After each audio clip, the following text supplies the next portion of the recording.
ಜೀವಕ್ಕಿಂತ exam result ಅನ್ನೋದು ದೊಡ್ಡದ.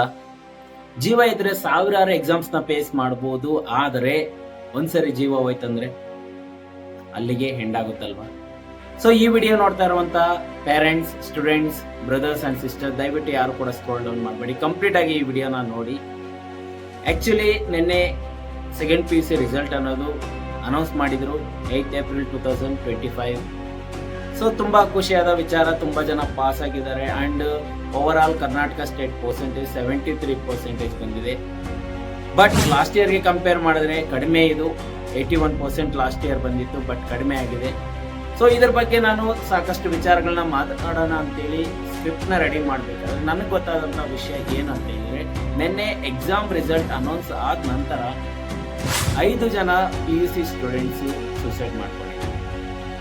So ಹುಡುಗಿಯರು ಅವರು 5 ಜನ ಸೂಸೈಡ್ ಅನ್ನೋದು ಮಾಡ್ಕೊಂಡಿದ್ದಾರೆ. ಈ ವಿಷಯ ಅನ್ನೋದು ನನಗೆ ತುಂಬಾ ನೋವನ್ನು ತರಿಸಿದೆ.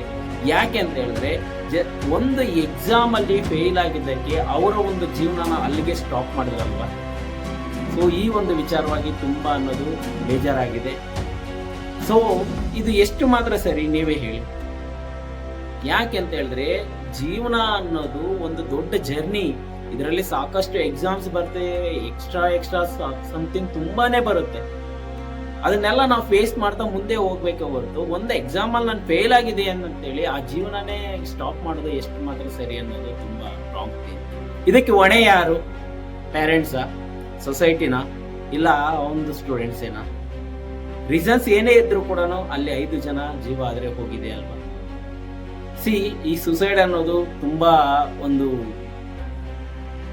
ಭಯಪಟ್ಟು ತಗೊಳ್ಳುವಂತ ಒಂದು ನಿರ್ಧಾರ. ಈ ಒಂದು ನಿರ್ಧಾರದಿಂದ ಎಲ್ಲರಿಗೂ ಲಾಸೇ ಹೊರತು ಲಾಭ ಅಂತೂ ಯಾರಿಗೂ ಇರೋದಿಲ್ಲ. ಯಾಕಂದ್ರೆ ಇದರಿಂದ ತುಂಬಾ ಪೇರೆಂಟ್ಸ್ ನೋವು ತಿಂತಾರೆ. ಅಂಡ್ ಅವರ ಒಂದು ಮಗುವಿನ ಭವಿಷ್ಯ ಇಲ್ಲಿಗೆ ಕೊನೆ ಆಯ್ತಲ್ಲ ಅಂತೇಳಿ ತುಂಬಾ ಫೀಲ್ ಆಗ್ತಾರೆ. ಹೌದಾ ಇಲ್ಲ? ಈ ಒಂದು ಮಕ್ಕಳು ಸೂಸೈಡ್ ಮಾಡ್ಕೊಂಡಿರುವಂತ ವಿಚಾರವಾಗಿ ನಾನು ಕೆಲವೊಂದು ಮಾತುಗಳನ್ನ ಹೇಳೋದಕ್ಕೆ ಇಷ್ಟಪಡ್ತೀನಿ. ಯಾರಿಗೆ ಅಂತ ಹೇಳಿದ್ರೆ, ಮೇನ್ಲಿ ನಮ್ಮ ಒಂದು ಪೇರೆಂಟ್ಸ್ಗೆ. ಸೊ ನಮ್ಮ ಪೇರೆಂಟ್ಸ್ ಯಾವ ತರ ಆಗ್ಬಿಟ್ಟಿದೀವಿ ಅಂತ ಹೇಳಿದ್ರೆ, ನಮ್ಮ ಒಂದು ಮಗುನ ಬೇರೊಬ್ಬರ ಜೊತೆ ಕಂಪೇರ್ ಮಾಡೋದು ಅಂತ ಹೇಳಿದ್ರೆ ನಮ್ಗೆ ಎತ್ತಿದ ಕೈ.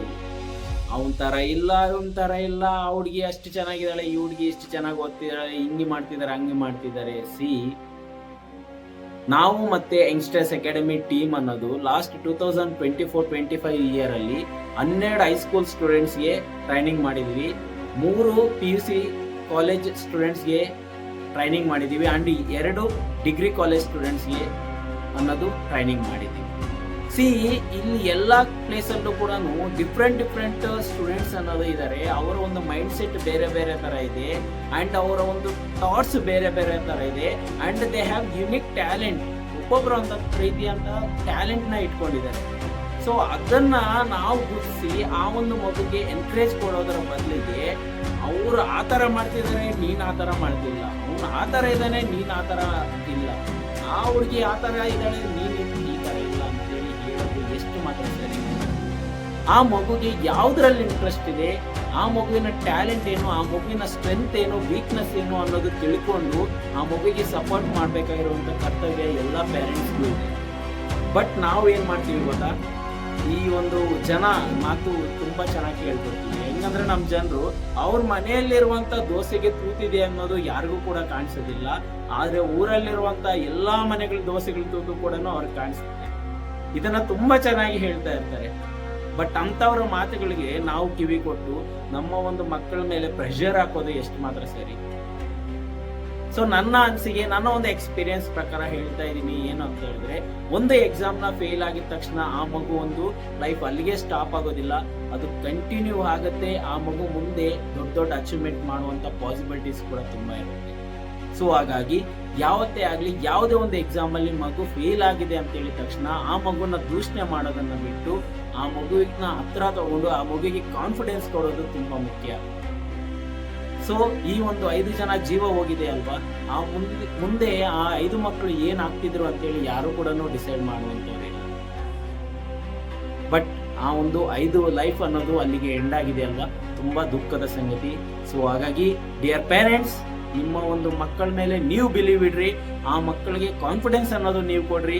ಬೇರೊಬ್ಬರ ಮಾತುಗಳನ್ನ ಕೇಳ್ಕೊಂಡು ನಿಮ್ಮ ಮಕ್ಕಳನ್ನ ದೂಷಣೆ ಮಾಡಬೇಡ್ರಿ, ಪ್ರೆಷರ್ ಕೊಡಬೇಡ್ರಿ.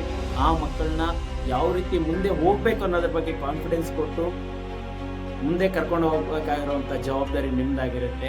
ಸೊ ಈ ಒಂದು ಸಂಗತಿ ಮತ್ತೆ ರಿಪೀಟ್ ಆಗಬಾರ್ದು.